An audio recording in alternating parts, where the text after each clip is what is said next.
मैं अकेले रहकर नहीं थकता।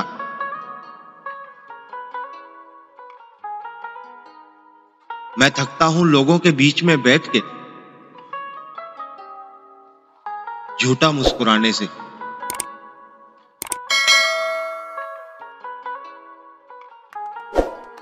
जिसकी नीयत साफ हो तो उसके लिए रास्ते खुद ही बन जाते हैं।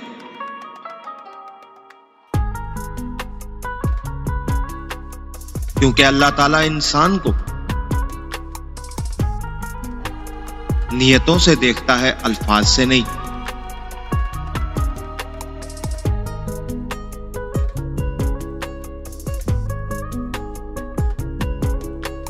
शिकवे तो हर रिश्ते में होते हैं,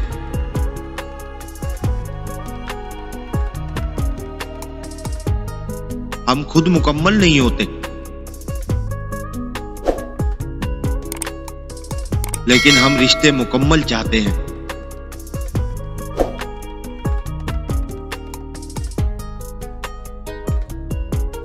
आप किसी को भी दो चीजों के लिए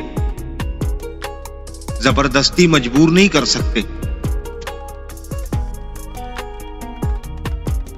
एक मोहब्बत, दूसरा इबादत,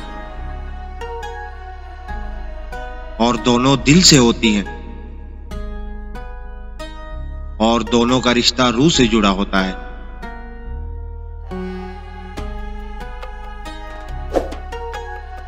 फिक्र ना करें, लोग भूल जाएंगे, मगर अल्लाह कभी नहीं भूलता।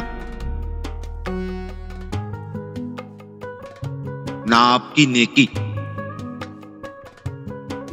और ना लोगों के साथ ज्यादती।